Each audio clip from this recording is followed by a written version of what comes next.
e buore Nairobi ka ogolo japuonjre ma oyudo duoko maber e penj mar klas 8 ma higani. Skund primar ma Olympic mantiere gi kwan jopuonjre mathoth moloyo kipimo gi skunde mamoko ma pachoka obedo achiel kuom skunde makoro golo duoko maber. Jafwambo marwa Sharon Ong'ao nolimo Kibra kendo noloso gi moko kuom jopuonjre e yo machal kod ma. E chuny kar dak ma Kibra, oganda thudhni gi tije magi mar yudo dwachgi ma pile pile. Waradogi Sara Okumu e kar dak ma Kianda. Miyo matimo mana tije luoko e ka onwang' yuto mare. Mor mare en duoko mar nyare ma oyudo max 410 e penj mar KCPE ma higani. Nyare no makayo mong'ere kaka Immaculate Otieno wacho ni ne osebedo ka orito duoko mar KCPE gi siso. Kalore ne ntiere gi chir mar yudo max mamalo, kalore gi tich matek mane osebedo ka otimo. I wanted to score 420 marks, but I thank God he gave me 410. Immaculate manyocha somo e skund primar ma Olympic ma en skund piny owacho.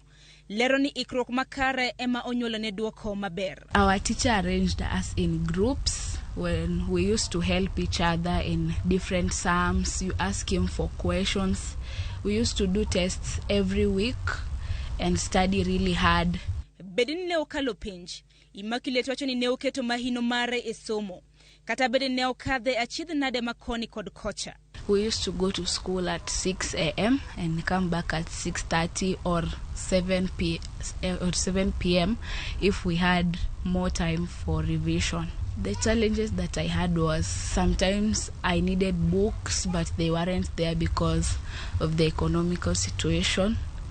So I just studied with the things that I had, and God helped me. Min Elizabeth wacho ni duoko mar nyare ne omore.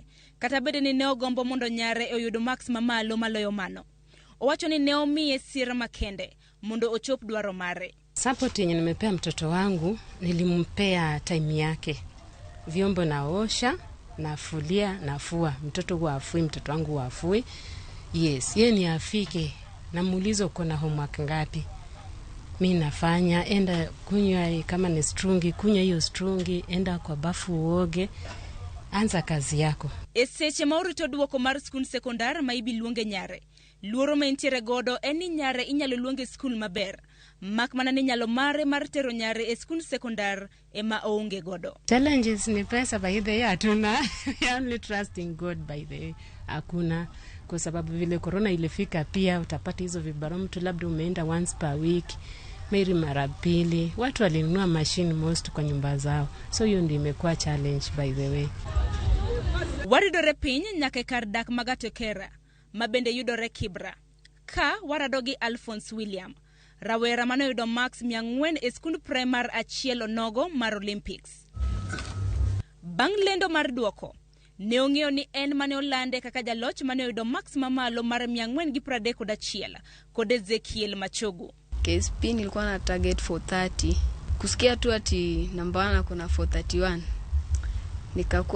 Nikakuwa sure inaweza kuwa mimi. Ikakam 400 plain.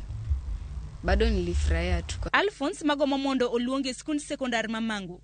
Wacho hikrok mare mane ntiere godo ne penj maduong'. Nilikuwa tu naamka kama kawaida sometimes saa 10:30.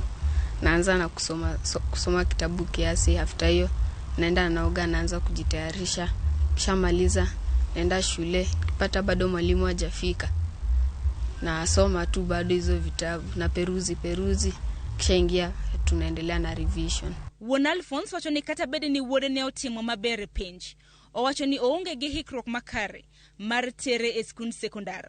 En wich kuot kuoma kaka nyalo timo, lakini kalore gi nyalo mara na nyalo kowe kata skule moko ma dalaka. Jonyuol na moko foni dalaka ono onyalo bedo ko somo yo kono. Skul momacho no to hinga. Chako nyisa ni karach tem kata Maranda High School. Nyisa ni Maranda no agombo kata na wuon, lakini okanyal chopo kanyalo. Min Alphonse bendo poyo Alphonse kuom tingo nyinge gi malo. En ja promises. Ko promise ni mama bro yudo ma. To mowacho ni no dhi yudo. Waradogi japuonj maduong' mar skund primar mar Olympic. Achiel kuom skunde mag piny owacho ma osebedo ka tingo jopuonjre mathoth. Nyithindo 5,000 the old school. Standard 8 nchakoni na koni wan gi nyithindo 804. But one gi 8 streams. 8 teams gido ka class nigi nyithindo 100 gi biye. Ochieng wacho ni nyithi skundno odatimo maber e penj higa ka higa. Sani girito ng'eyo duoko mar kaka ne gitimo penj kowuok e duol mar NEC. Kaluwore gi ng'eny mag jopuonjre e skundno, Ochieng wacho ni lony mare e paw somo ema osebedo ka konye kaka otayo skundno. Achako bedo kaka japuonj classroom teacher.